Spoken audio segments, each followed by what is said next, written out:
बोलो विष्णु भगवान की जय। आपका दिन मंगलमय हो, भगवान सदैव आप पर कृपा बनाए रखें। पौष मास महत्म अध्याय 6। चलो कथा सुनाते हैं। नारद जी बोले, भगवान गोलोक में जाकर क्या करते हैं? हे पापरहित, मुझ श्रोता के ऊपर कृपा करके कहिए। श्री नारायण बोले, हे नारद, पापरहित, अधिमास को लेकर भगवान विष्णु के गोलोक जाने पर जो घटना हुई वह हम कहते हैं, सुनो। उस गोलोक के अंदर मणियों के खंभों से सुशोभित सुंदर पुरुषोत्तम के धाम को दूर से भगवान विष्णु देखते हैं। उस धाम के तेज से बंद हुए नेत्र वाले विष्णु धीरे धीरे नेत्र खोलकर और अधिमास को अपने पीछे कर धीरे धीरे धाम की ओर जाते हैं। अधिमास के साथ भगवान के मंदिर के पास जाकर विष्णु अत्यंत प्रसन्न हुए और उठकर खड़े हुए द्वारपालों से अभिनंदित भगवान विष्णु पुरुषोत्तम भगवान की शोभा से आनंदित होकर धीरे धीरे मंदिर में गए और भीतर जाकर शीघ्र ही श्री पुरुषोत्तम कृष्ण को नमस्कार करते हैं। गोपियों के मंडल के मध्य में रत्नमय सिंहासन पर बैठे हुए कृष्ण को नमस्कार कर पास में खड़े होकर विष्णु बोले। श्री विष्णु बोले, गुणों से अतीत, गोविंद अद्वितीय, अविनाशी, सूक्ष्म, विकार रहित, विग्रहवान, गोपों के वेश के विधायक, छोटी अवस्था वाले, शांत स्वरूप, गोपियों के पति, बड़े सुंदर, नूतन मेघ के समान श्याम, करोड़ों कामदेव के समान सुंदर, वृंदावन के अंदर रासमंडल में बैठने वाले पीतरम के पीतांबर से शोभित, सौम्य, भौम के चढ़ाने पर मस्तक में 3 रेखा पड़ने से सुंदर आकृति वाले, रासलीला के स्वामी, रासलीला में रहने वाले, रासलीला करने में सदा उत्सुक, 2 भुजा वाले, मुरलीधर, पीतवस्त्रधारी, अच्युत, ऐसे भगवान की मैं वंदना करता हूँ। इस प्रकार स्तुति करके भगवान श्री कृष्ण को नमस्कार कर पार्षदों द्वारा सत्कृत विष्णु रत्न सिंहासन पर कृष्ण की आज्ञा से बैठे।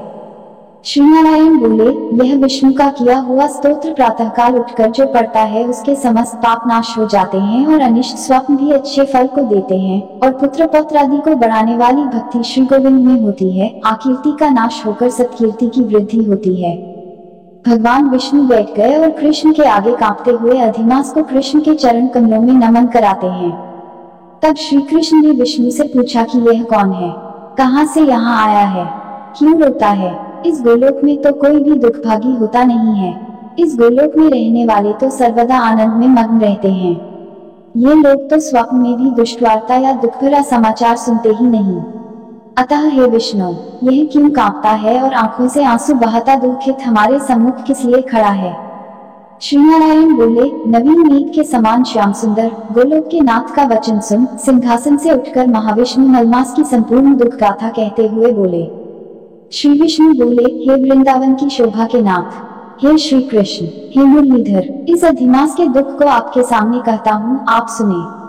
इसके दुखित होने के कारण ही स्वामी रहित अधिमास को लेकर मैं आपके पास आया हूँ। इसके उग्र दुख रूप अग्नि को आप शांत करें। यह अधिमास सूर्य की संक्रांति से रहित है, मलिन है, शुभ कर्म में सर्वदा वर्जित है। स्वामी रहित मास में स्नान आदि नहीं करना चाहिए, ऐसा कहकर वनस्पति आदिकों ने इसका निरादर किया है। द्वादश मास, कला, क्षण, अयन, संवत्सर आदि शेषवीरों ने अपने अपने स्वामी के गर्भ से इसका अत्यंत निरादर किया।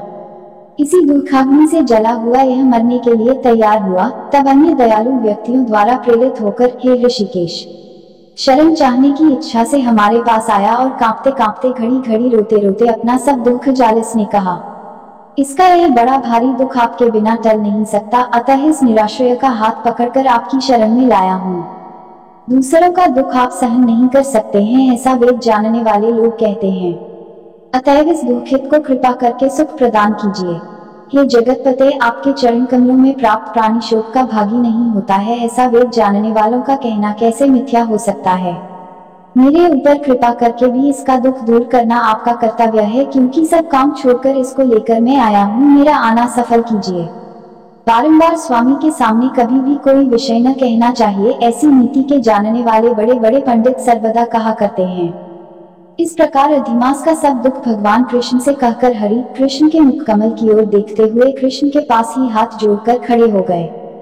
ऋषि लोग बोले, हे सूत जी, आप दाताओं में श्रेष्ठ हैं, आपकी दीर्घायु हो, जिससे हम लोग आपके मुख से भगवान की लीला के कथारूप अमृत का पान करते रहें। हे सूत, गोलोकवासी भगवान कृष्ण ने विष्णु के प्रति फिर क्या कहा और क्या किया इत्यादि लोकोपकारक विष्णु कृष्ण का संवाद सब आप हम लोगों से कहिए। परम भगवत भक्त नारद ने नारायण से क्या पूछा? हे सूत, इसको आप इस समय हम जी लोगों से कहिए। नारद के प्रति कहा हुआ का वचन तपस्वियों के लिए परम औषध है। सब बोलो विष्णु भगवान की जय। कथा अच्छी लगी हो तो वीडियो को एक लाइक शेयर जरूर करें।